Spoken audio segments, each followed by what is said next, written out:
Shalom and welcome to this edition of Revealing the Truth, where we cover the headlines, the heart lines, and biblical truth. I'm your host, Messianic Rabbi Eric Walker. We're all familiar with that famous line from the movie Forrest Gump, "Life is like a box of chocolates. You never know what you're going to get." Our next guest puts a new twist on this, but chocolate is just one ingredient in her new 52-week devotional. Filled with words of encouragement straight from the scriptures, she's taken her flair for storytelling and added an extra measure of personal experience to create a recipe for not only living life to its fullest, but actual recipes for pie. Royer Steele is a creative who has a passion for gathering people through Jesus, pie, art, and a meal. After growing up and working in her family's business, Royer's Round Top Cafe, Tara opened her own bakery, Royer's Pie Haven, with her husband. Together they live in Brenham, Texas with their two boys. You can find out more at Tara Royer, R-O-Y-E-R, Steele with an E at the end.com. Here to talk about her new 52-week devotional, Eat, Pie, Love, is Tara Royer Steele. Tara, welcome to Revealing the Truth. Thanks. I'm so glad to be here. We're glad to have you here. We all like pie. I don't know anybody that doesn't like pie. Maybe that's it's certainly not a regional thing. It's a national thing. In Europe, it's strudels and things like that. Pie isn't really the big European model of serving up delights like you do. But in America, pie is an American, as they say, it's as American as apple pie. That's right. You grew up in the family business, which has led you to branch out on your own. Before we get into Eat, Pie, Love and these devotions to satisfy your mind, body, and soul, let's take a little journey back in time to little Tara and what it was like growing up in, was it a household of faith? It was certainly a household of smells and recipes and people interaction, but was there a faith journey there, or when did faith become your own? Sure. I remember when I think it was 6, I was standing in our kitchen, and we lived in Houston at the time, and I was unloading the dishwasher, and that's when I accepted Christ into my life. And of course, so I grew up our family grew up in the faith, and my mom played the piano, my dad led worship, and but I of course just accepted. I didn't truly get to know Jesus until much later in my life, and then so fast forward to about I was 10, and my dad had been out of work. The oil busted in the 80s, and my dad was out of work for a good 3 years. It probably seemed like forever. And I have 3 younger brothers. And so for 3 years he was out of work, and my mom taught piano to 60 students a week. And my dad loved to cook in the kitchen. He didn't have any background. He grew up working in the restaurant business, but it was by accident. Like, he just started waiting on tables, and then he grew a catering company for Ninfas. And so then one day we traveled out to Round Top, which is like smack dab between Houston and Austin. And that time, over 30 years ago, in Round Top, there was the cafe, the square, and one other restaurant, and a gas station, which is a grocery station. And so we went to eat at the cafe because the owners had invited us over, not knowing that the owners could no longer run the restaurant, and approached my parents about taking it over. I said, "Hey, do you want to take this restaurant over?" And of course my parents were like, "Well, we don't have a penny to our name." And they said, "Well, we'll work out the details. If you're ready," because the wife was like, "I don't care who takes this thing. Someone just take this restaurant away from me." And my parents said yes. And my dad moved up. My brothers and I finished school, and someone let us stay in a house for free for a while. And like literally we had to borrow a car to get there because my dad went earlier. and we had to make it work from day one. And in that cafe was like, if you get to cook it in a fryer, they cooked it in the fryer, and they had 2 pies. And of course, we got it from an older lady down the road. Her name was Garda. She wore her muumuu, and her boyfriend Harold was 80, and he ran the dump. And so we'd go pick up pies from Garda, and then, God did his thing, and my parents connected with people, and there were these little old ladies in town. There was a contest going on for the best country cafe in Texas. The Houston Chronicle. Well, they stuffed the ballots, and we won Best Country Cafe in Texas. And so then cafe, as they say, the rest is history. And the pies, we didn't pick pie because we didn't know how to make a pie. We didn't have a pie crust. We didn't have any recipes for pies. The apple pie that's on the menu, my grandmother says, well, that's not my apple pie. And so my dad was like, I know it's not, and that's why it's called Not My Mom's Apple Pie. And most of the pies we made were by mistake. Something would fall into a pie, and you're like, oh, coconut and buttermilk. Well, that sounds good. And we just kept moving forward and kept evolving, and people kept showing up. And but being in a business where my parents didn't have the greatest financial skills before we moved there, and then going to this restaurant, and me too, and my brother's the same, making money. Like, as a 12-year-old, I should not be making $600 on a weekend, right? And having no idea what to do with it, but like, let's go, because I never had any of the earthly possessions. So I bought all the things. My parents bought all the things, and so the cafe kept doing well, and being out in the country, when we moved out to Round Top, it really was very rural. There was a church to go to, and there was maybe another church to go to, and that was it. And growing up in Houston, you had great churches, the music, the worship, all of those things. And so we really never found a home to go to church. And in the restaurant business, you're open on Sunday. And you know what the busiest day in the restaurant business is? Sunday. So we were open. So being connected in a community, a church community, and going to church, we didn't have that. But we my parents' faith was still deep. So then we picked up the restaurant, and my parents wanted to move on to open another one in College Station. So he opened up another restaurant in College Station, Texas, but my dad was doing it for all the wrong reasons. He thought he was he was opening it for financial gain. And he had a partnership, and it was not a good partnership. And so that restaurant had to close. And to save the IRS was being involved, and for them to not take away the Round Top location, they put everything in my name. And I, of course, was like, sure, no problem, right? I mean, I wanted to make my dad happy. I wanted to please my father. And I just wanted a relationship with my dad. And I did live in fear. My dad's like this big burly guy, but on the inside, he's a big teddy bear. But I hadn't realized or learned yet that he was doing the best that he could. And that the reason he was doing the things that he was doing was because of his past experiences with his parents. So I eventually became real bitter and angry because I was believing that I would just sign documents, and he was still taking care of things even though I owned it.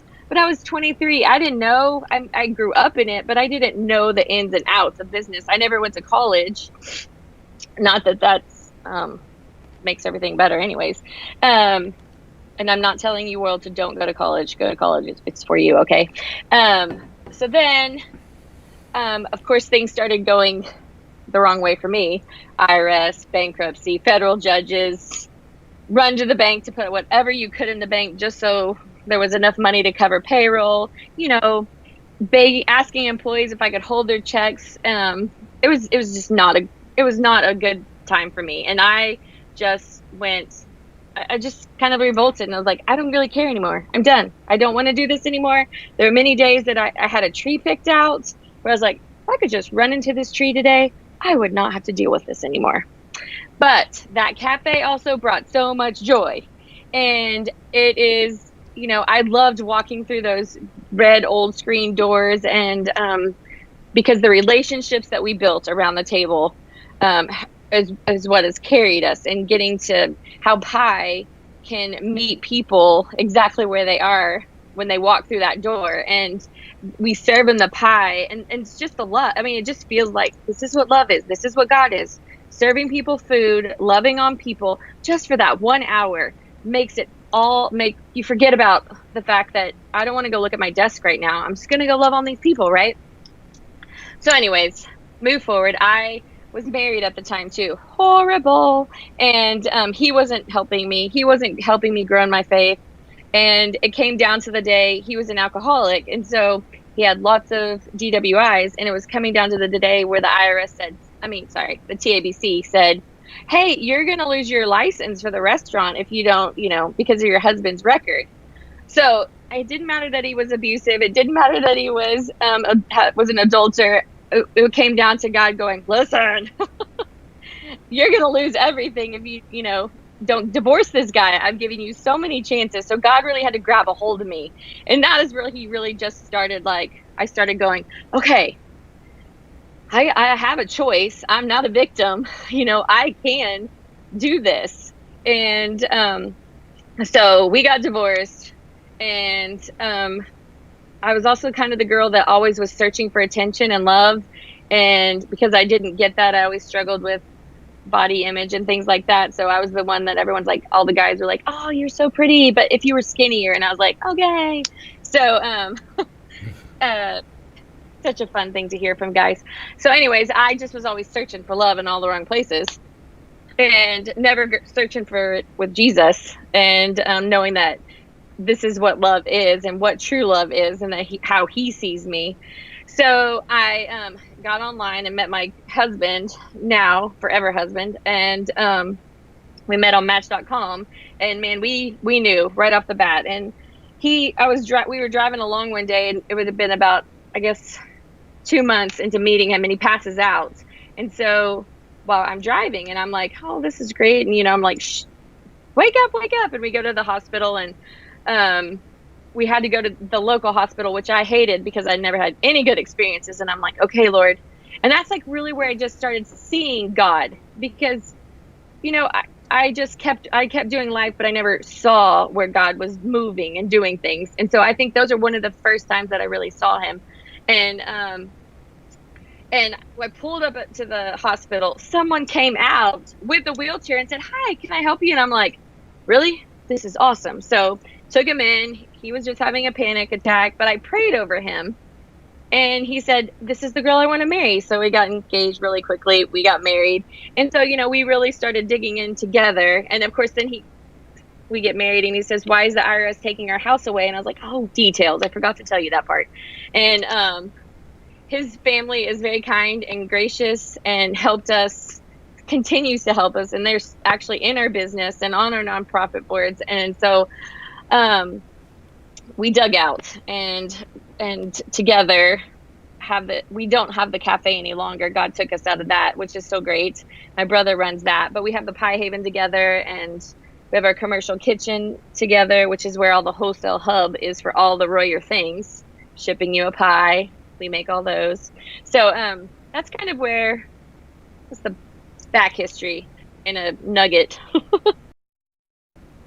Well, I have to be very honest with you. That is the very first time that I ever heard anybody meet Jesus in a dishwasher. And, that's the genesis of your story, is that at a young age you met... Oh my gosh, I never even thought of that. Thank you. That you met Jesus in a dishwasher. So, and then here I am washing dishes still. There you go. So, it's your fate was sealed in your encounter, and he was giving you a vision in the dishwasher as to what life was going to hold. It's really quite an extraordinary picture, because when you wash yourself with the Word, You're in this cleaning cycle. God's constantly cleansing us of our unrighteousness. And so, as a metaphor, yeah, I can see somebody using it in a literary way, but in your case, it's an actual reality that you met Jesus in a dishwasher. And the story unfolds from there in a really interconnected, interwoven way that, as you said, you never looked back and saw that as being the sign, if you will, of what was to come. But, you know, the scriptures are really clear as we're not supposed to dwell on the past. You know, we're supposed to, as Paul says, forgetting what's behind.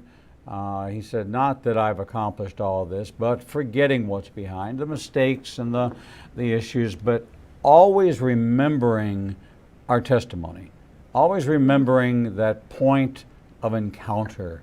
And yours was in a dishwasher. And I think that that's so poignant, so profound in looking at the path of your life that today you are entrenched in the preparation of food, the washing of dishes, that there was not any path but this one, and it was revealed to you at 7 years old in a way like Joseph, who couldn't understand what was being revealed to him. He had no idea that 25 years later it was going to come to pass. Interesting enough, it's probably, if you calculate the years and you take a look at where your actual journey really became invigorated, it's probably close to that same 25-year period in which you publish this, a book that takes us on that journey. So when we look at Scripture and we see these incredible stories about other people, God tells it to us so that we can plug into them to see some reflection of ourselves and to find comfort in the fact that he had no idea when this dream was given to him, these two dreams. He had no idea what to do with them, and in fact he did nothing with them until they came to pass. He was being refined, he was being perfected so that when he was in prison he could give an interpretation, but first he could give glory to God, saying, I can't interpret dreams, but God can. And that was his first time of making a profession of faith. And I'm sure as you take a look at your journey and you calculate out the years, it's probably a similar path that you went through your period of imprisonment, you went through your period of turmoil and strife and all those things. But on the other side of it, when God finally perfected the dream, you had gotten behind the dream of your mother and father. You served their dream while your dream was marinating, then revealed to you through the meeting of your new husband, who now shares this with you, and it's now a labor of love and it's not work. That's a biblical story right there. Yeah, that's awesome. Thanks. Well, you're welcome. You're welcome. This is one of the things I want to make note is not only did you write the book and you include recipes in the book, but you also did the artwork for the book. I did. Which is really kind of a multi-talented kind of, that's why I refer to you as a creative, not a creative writer or a creative artist or a creative person, but just as you are a creative, you are always looking to create something new. As a matter of fact, in the face of COVID-19, you created a COVID pie. I did. Someone's like, why'd you call it the COVID? And I was like, because I needed some comfort, so I call it the COVID comfort. COVID comfort. Therefore, pie is a comfort food. It is. What made you decide to kind of go transparent, to be willing to go on international television, watched by millions around the world, to tell a story that most people would say, well, there's a couple of things you just don't in the on Christian television. You don't talk about divorce, you don't talk about addictions, you don't talk about these. But the truth of the matter is, this is called revealing the truth. We want that transparency, but that's not easy for everyone. No. Right? What was it about you? What was it about what God was doing in you that this was something you could no longer contain? You had to get it out. Well, it happened in 2015. Well, it started in 2014. I was in the kitchen. And we have this event in Round Top twice a year. It's called the Antique Show, and 300,000 people ascend on our town of 90, and it was canceled. The day it was supposed to start, it was canceled because of COVID, and that is what sustains us for 6 months. So, anyways, I was working in the kitchen at the cafe, and my husband and we always cook together, and my brother was out front. So there was this one table that came in, and they said, "Hey, will you just come out and say hi?" And I always was out front and served the people. But then eventually I was like, I just want to be in the back. I just want to hide a little bit, And I also love just standing next to my husband and cooking with him. So I went out there. I met all of them, shook their hands, hugged. We took a great picture. I stunk of, well, I mean, you probably wouldn't think it stinks, but me, I'm like, hamburgers, steaks, fried food. And I went back to the kitchen, and they had all given me this little card, and it had just this great encouragement on it and their name. And so I had this stack of cards. I didn't do anything with them. I shoved them in a hole. And then I went back to the kitchen. And then a year and a half later, the lady that was at the head table had led a retreat, and it was called Soul Restoration. I didn't know it was called Soul Restoration. I thought it was Brave Girls Club, and I thought I was going to this camp, or it was a camp where you could just like drink your coffee and stay in your pajamas. And she emailed me about 2 years later, and that was the time I was my husband and I were transitioning and selling the cafe to my brother and sister-in-law, which was really hard because that was almost like a death. Well, it was like a death. It was because I poured so much into it and been there for 30 years. But anyways, she reached out and says, "Hey, come to my retreat. I had an opening." And I was like, I was standing there going, well, nobody can live without me, so I surely can't go. These are lies I'm believing in my head. We can't afford to go. Another lie I'm believing in my head. And my husband looks at me and was like, just go. And of course, then I start sobbing because he gave me this. It's like, we just need permission, right? Like, that's just it. Someone just needs to give someone permission to tell their story. So I sign up for it. It's in June. Now, mind you, this is it's in November. And we thought they were going to sell the cafe to my brother and sister-in-law on January 1st. Well, it didn't happen until June 1st. I left on June 7th.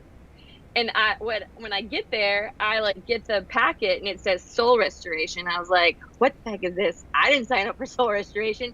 Nothing is wrong with me. I am just fine. And of course, I was also I had no idea. I was like, what the heck am I going to do with my life now? Because we didn't end up selling the cafe to my brother. We ended up owner financing it. We ended up going, I don't care. Just free me from it, God. However you want. I don't care. I am surrendering, going, whatever you want of me.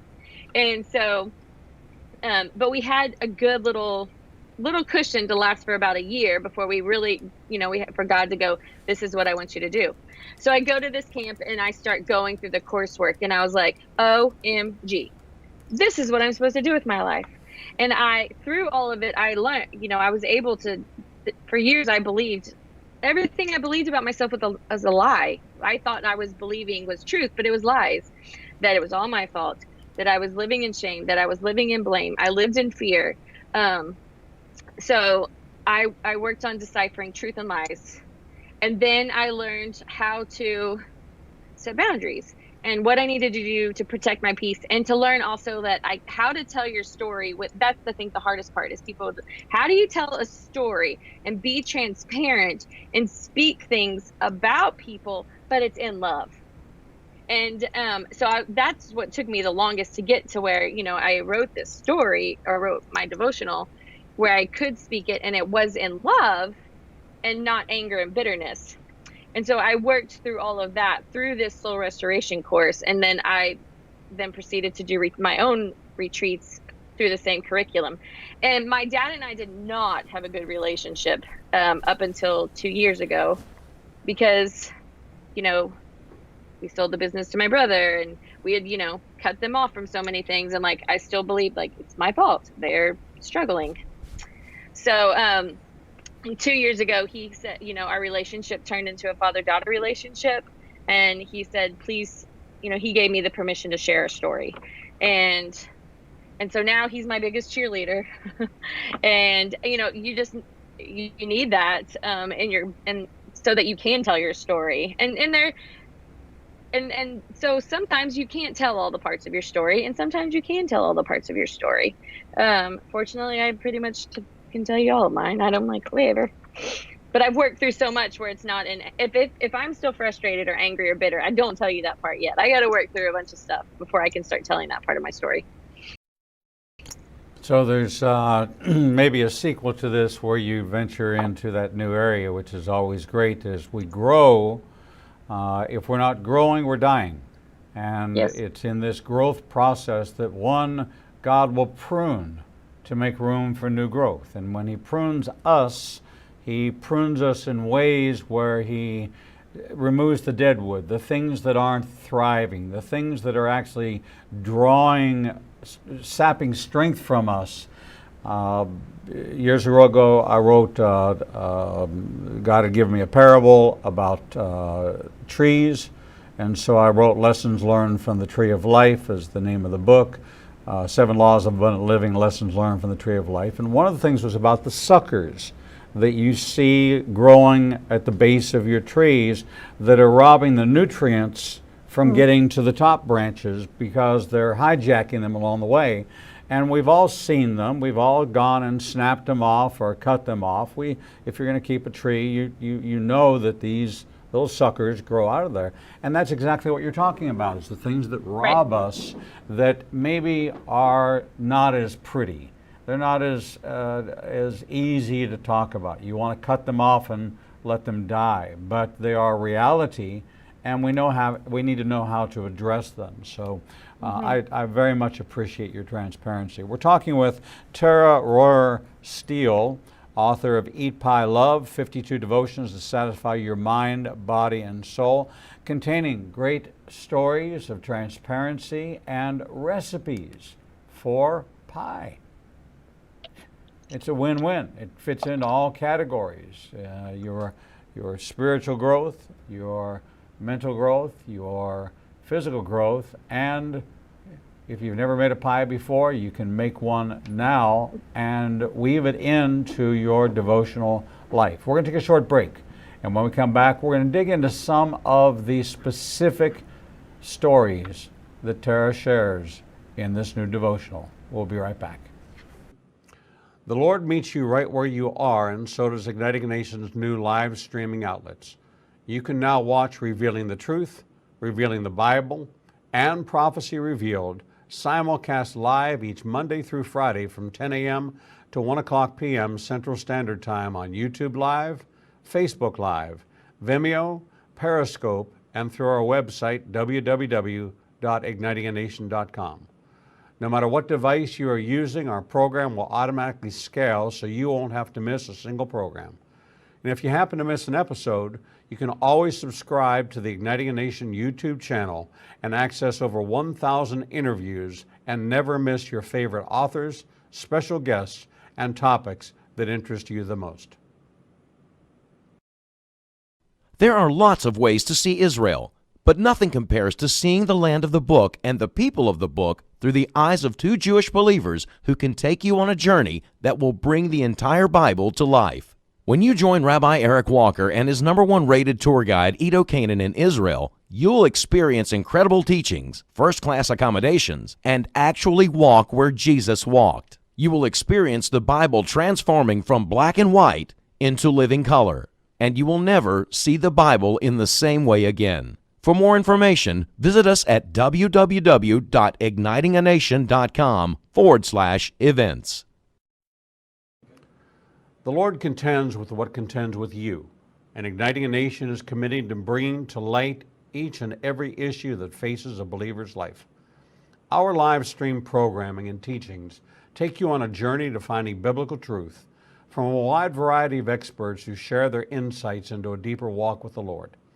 We have assembled the most comprehensive panel of experts in the fields of prophecy, caregiving, healing from trauma, shame, and abuse, and so much more. We continue to expand our teachings and programming to meet your needs. We're committed to healing the nations with biblical truth. Visit www.ignitinganation.com to develop a deeper walk with the Lord and start your journey to a transformed life. The Bible commands us to study to show ourselves approved, but most study using Bible study tools and not actually studying the Bible chapter and verse. Igniting a Nation is pleased to present Revealing the Bible, recorded and taught each week before a live audience. We take you deeper into the actual Bible and verse in both Hebrew and English and connect the dots between the Old and New Testament. You can attend our 2 classes in Tuscaloosa and Birmingham, or watch the program every Wednesday at 11 a.m. Central Time on ignitinganation.com and all our other simulcast outlets. For more information, visit www.ignitinganation.com/events. Shalom and welcome back to this edition of Revealing the Truth, where we cover the headlines, the heartlines, and biblical truth. I'm your host, Messianic Rabbi Eric Walker, and we're talking with Tara Royer Steele, author of Eat, Pie, Love, 52 Devotions to Satisfy Your Mind, Body, and Soul. Tara, welcome back to the program. Thanks. Glad to be here. We are enjoying our time with you, and I want to dig into the book now and kind of talk about your approach. You know, there's a lot of 4-week, 6-week, 8-week devotionals, but the 52-weekers are the ones that really take the investment to break down the year in a way that has a flow, a certain progression to it. How did you approach it when you put it together? Well, I picked 52 weeks because 365 devotions sounded like, OMG, I can't do this. I knew I could, but that's not what God was telling me to do. And I started this devotion with the illustrations because I had always had the illustrations, and that's how in the mornings when I'd sit with Jesus, I would do the illustrations. So I was like, how many of these do I have already? So I found, I was like, I have about 40. Let's do 52. Right. So that's kind of how that came about. So it really did all start with the illustrations, and then expanded the illustrations, and of course had to slide in a few recipes just to tease everybody, give everybody a little taste of the pies too. So that was exactly how it happened. And I didn't want, 365 days seems maybe sometimes overwhelming, right? And this little guy fits right in your pocket, almost fits in your hand, throw it in your bag. And once a week, you're like, okay, I can do that right now.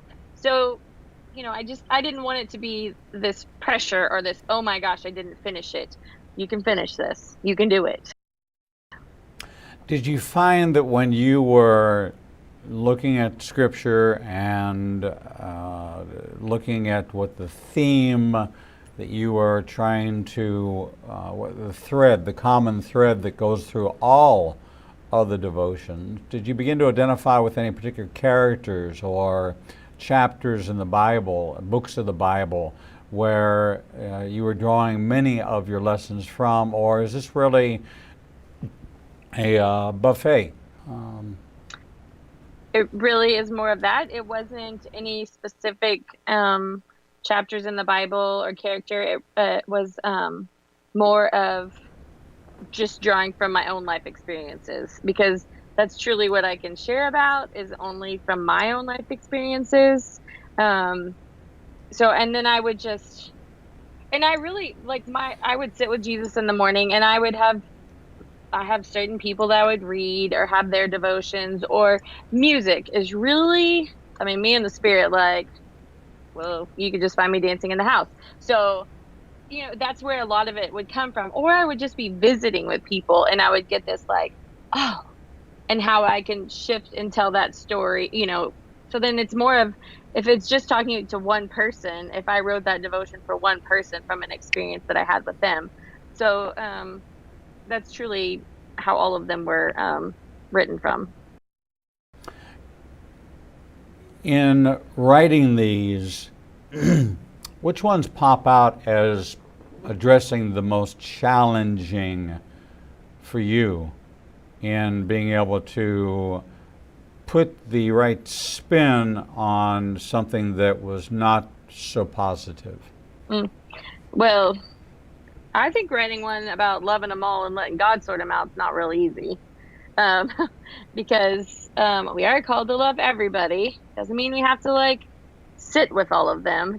I think when people think of loving somebody, that means they have to invite them over for dinner or call them every day. I'm like, no, you can love people different ways. It doesn't have to look like what you think it is not what it is. And we always tend to overcomplicate things.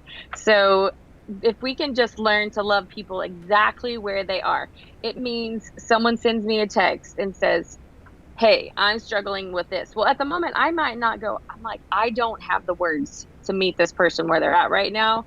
And sometimes I don't. Sometimes loving someone is not answering them for 48 hours and going, no, I'm just going to wait and talk to God before I give them any words. Or sometimes a great way to love someone exactly where they're at is to be like, oh my gosh, I so understand. Oh, I hear exactly what you're saying. Have you, and I try not to use the word you, but have you thought about, have you asked God first? Did you ask me this question first, or did you go ask God first? So, loving people and letting God, I just can be I'm just the facilitator. I'm just the one in the middle and mediate, hey, have you tried this before? And let God use me and let him do his thing, because he's going to do it. You're not God. So you don't have that much power. So let him, you just meet them exactly where they're at and let God do his thing. In the 52 devotions, did you find that there are ones that were more fun to write, or you look back on them and those are the ones you recall almost instantaneously? I loved writing the one about the hills and valleys and using the analogy or making pie crust with Jesus. And how if you just, there's so many times in our lives, if we could just, so I'll take the instance of when I remember specifically a kid calling me unkind words. I was 12 years old. I was running across the street. He said mean things to me, and I don't know what else is going on in the world, but I remember that from a 12-year-old. That one boy saying those mean things. I still remember those words 40 years later. And no, not that. I'm making myself older than I am 30 years later. And so if I could just take and know that Jesus was running across the street with me and see him with me and him going, oh man, I'm so sorry that they said that to you. I would never say those kind of things to you. So if we can just capture those thoughts and imagine Jesus and go, wait, would Jesus say this to me? Because if he wouldn't, then most likely a lie.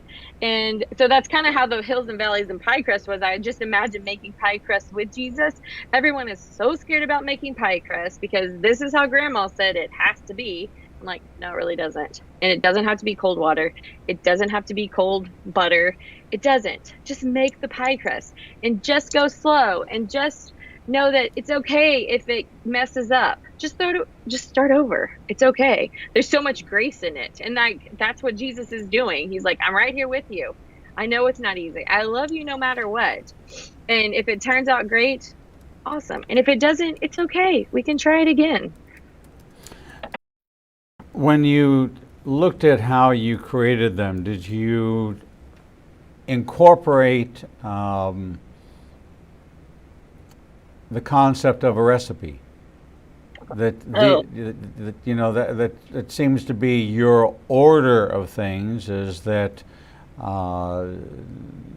there are component pieces to a recipe. One of them is measure, which Scripture refers to measurement in, I can't even imagine how many different references there are, from the dimensions of the temple to the ark to the tabernacle to the first temple in Jerusalem. I mean, just so many different areas of measurement. What was a cubit? What was a seah of fine flour? What was measurements are all over the Bible, and God does give us recipes. How much of that did you incorporate into the text of the devotion? That's funny. I'm a horrible measurer.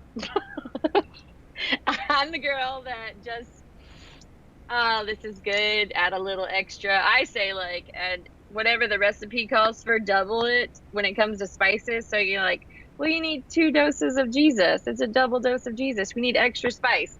So I'm horrible about measuring. I don't know what that says about me, but I think it's just the creative side where I was like, oh, this will be fine.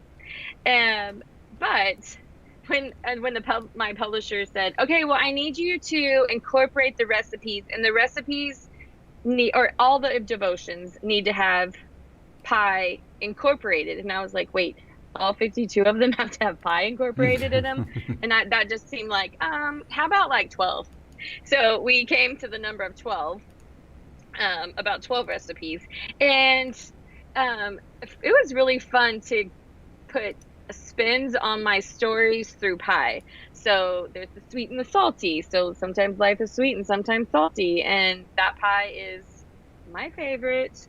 And then there's the junk berry, and so it's about all of our junk. But man, we just mix it in the pot, add a little love, and when you throw it in the oven, it might not look so pretty when you put it in, but when you pull it out, the refining, it looks pretty darn good, and you're just like, ooh, I want to eat that.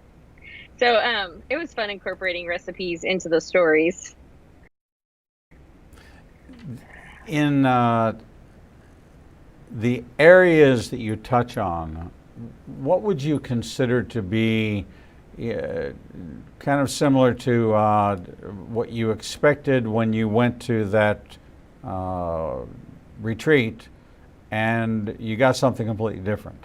What is it that you started out thinking that you were going to convey, but then as you began to develop it, you found out that you were conveying, were you actually true to form and conveying exactly what you wanted, or did it seem to take on a different direction for you, one that was surprisingly unexpected and more revelatory than you had thought that you could do? Well, when I started, in the beginning, I didn't really know exactly what it was going to look like, right? Because for so many years, people had said, oh, you need to write a book. Oh, you need to write a book. And I'm like, okay, sure, I need to write a book. We had written cookbooks in our family, and a lot of people just wanted the recipes. And, but like we talked earlier, I could not see writing my story. I didn't know how to write the story in a way that it would be life-giving, right? And not just a damaged narrative. So when I wrote the ones in the beginning, I just started.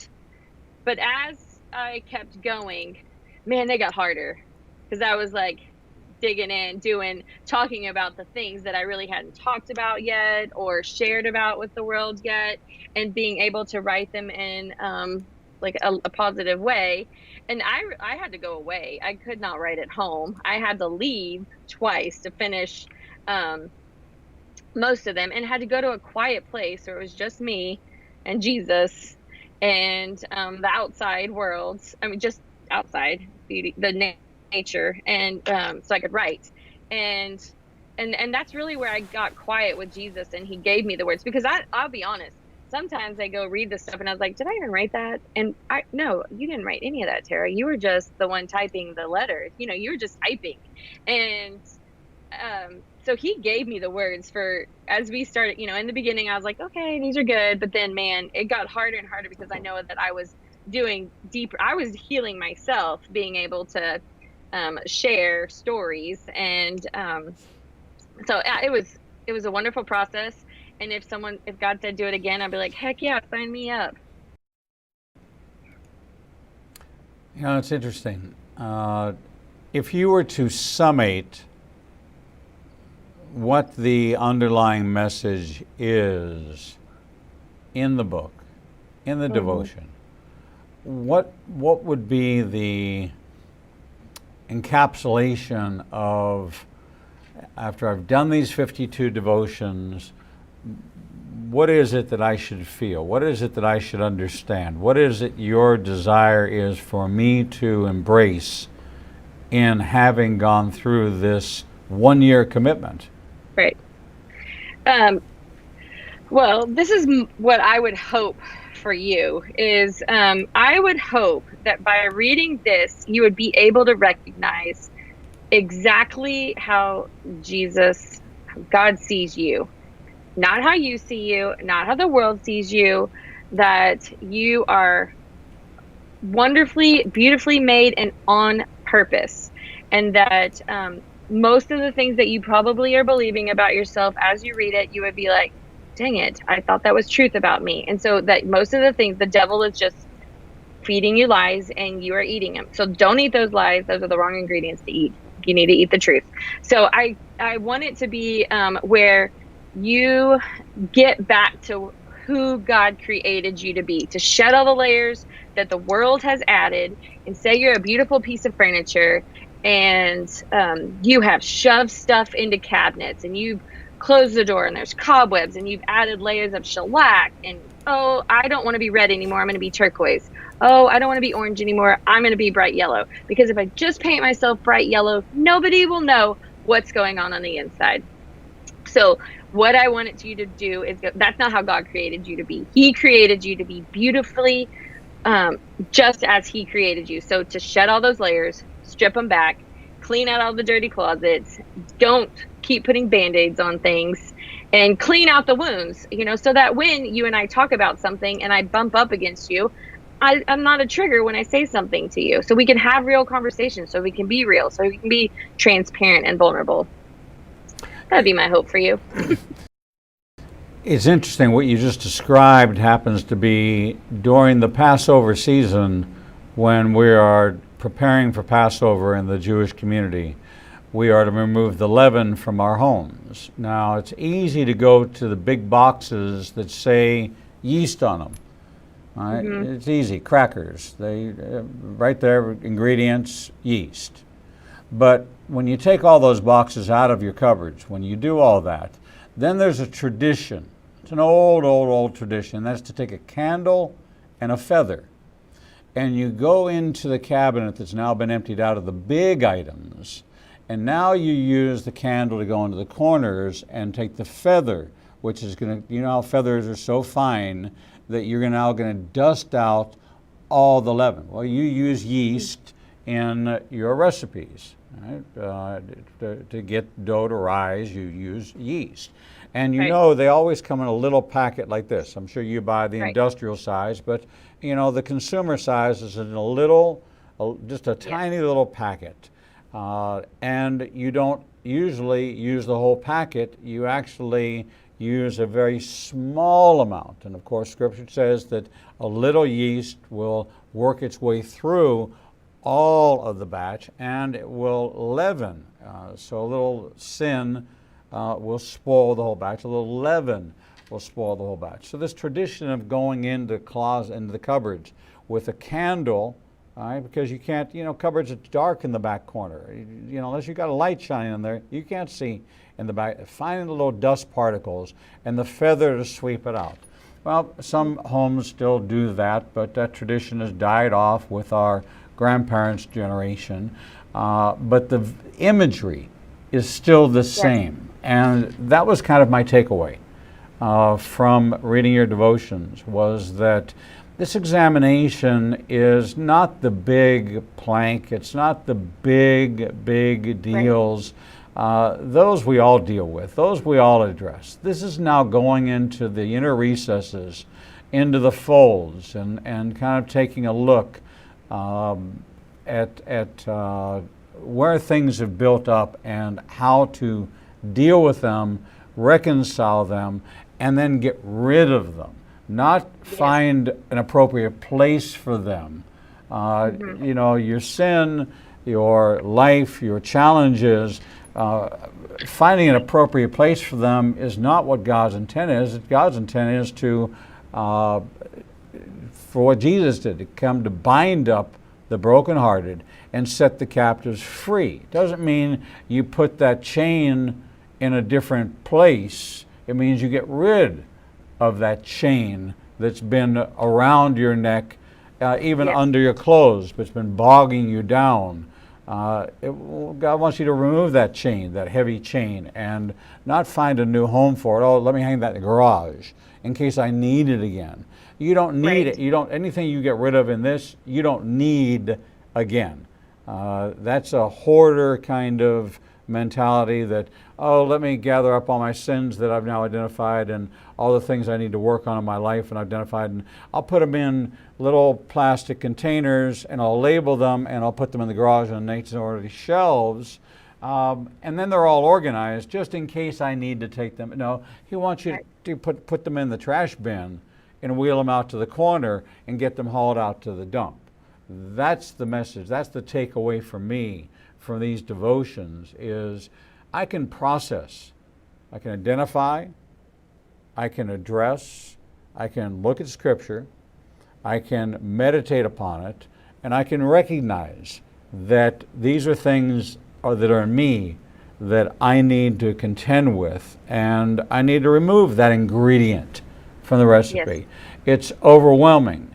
I don't guess you put curry in all of your pies. No, it's not my favorite. No, it's like not mine either. All right, but you know, there's people that like curry, but they like curry chicken. Right? That's fine. You can love it all you want. Right, but you don't like curry apple pie. No, thank you. You know, so there's a place for things. All right, if you want them, they need to be appropriately applied and used. But in the greater part of this, it's a release of what it is that you've just gathered, just built up, and now it's a recipe for release. Yes. And so I appreciate I've gotten that. so many illustrations in my head now. I want to just go doodle. Thanks. Good. But I have to go bake instead, but I'll doodle later. Well, there you go. Well, we've hit the end of our hour together, and we've just enjoyed it so much. We've been talking with Tara Royer Steele, author of Eat Pie Love, 52 Devotions to Satisfy Your Mind, Body, and Soul. You can find out more about her at tararoyersteele.com, and you can go visit ignitingnation.com and click on today's broadcast calendar, and you're going to see a statement that says, love the interview, get the book. You just make one click right there at ignitingnation.com. It'll take you right to the page to purchase this devotional. Tara, thank you for sharing this with us. God bless you. You too. Have a great one. You too. We're going to take a short break, and when we come back, we'll bring you the next edition of Revealing the Truth.